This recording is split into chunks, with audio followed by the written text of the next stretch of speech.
ओम साईराम। आज साई संदेश रे बाबा कहते मोर प्रिय संतान, तुम्हें निजक एते असहाय एते एका बोली कहीं भावुच।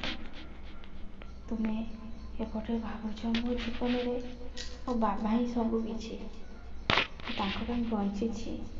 सी मो सुखरे मो दुखरे सब बेले मो सांगरे अच्छा। आउ बेले बेले एमती भांगी पड़ी कहीं कांदुछ मोर कई नाहती बोलिकी निजक एते एकुटिया मन करुछ।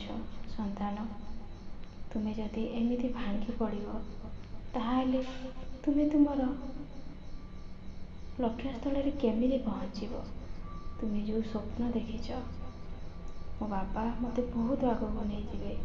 आउ जो माने मते एते अणदेखा करुछंती एते छोट करी कहउछंती से माने समस्ते दिने देखिए मो बाबा मो पाई कौन करुछंती। निजे कहूच पुणी निजे निजक असहाय एकुटिया मन करुछ। संतान, एमिति नकारात्मक चिंताधारा तुम मन भितर रखनी।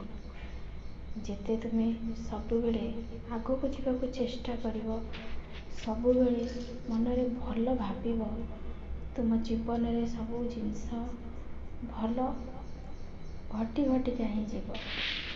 अतीत रे बहुत किसी घटना घटी जाइए जो कि तुम्हें से जिनस को एबे भी बर्दाश्त कर पारना, बहुत कांदुच। किंतु से कथा को तुमको भूलवा को पड़ो। से तुमको मो साई कष्ट निवारण मंत्र सबुदिन पाठ करने को पड़ो। ना राति शोला बेले शुणिकी शुभ, सका बिछण उठला बेले तुम्हें मोर एकादश वचन को पाठ करके उठ। देख धीरे धीरे से जिनस तुम मन भर आउ आसबनी। नहले तुम्हें जीवन में जहाँ स्वप्न देखिच से सब स्वप्न ही रही। मु तुमको कथा दूसरी संतान, मु तुमको केवे भी कांदा देविनी। तुमर सुख दुख सबू तुम बाबार। तुम्हें कांदिले ना तुम बाबा को बहुत कष्ट होची। मु कौन खुशी रे अच्छी। संतान, आउ किछि दिन अपेक्षा कर, तुमर कर्मफल सबू कटिଯିब। आउ तुमको मुक्त कर दिया जीवो। तुम्हें खोला आकाश रे उड़ीब। जहाँ स्वप्न देखिच तुम स्वप्न सबू पूर्ण हो। किंतु तुम मन रे विश्वास गोटे जिनस रख।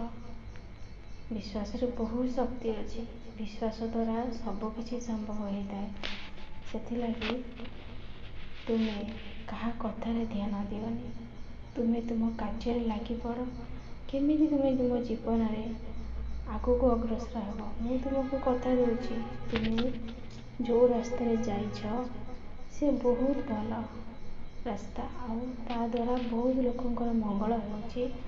आगको केमिति सब समस्या समाधान हम सबू मु करी। संतान, तुम्हें चिंता करनी।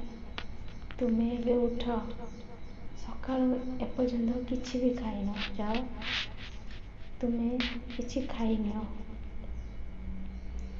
एमती जदि न खाई पीकि गोटे जगार शोकी कांद कौन सब समस्या समाधान हो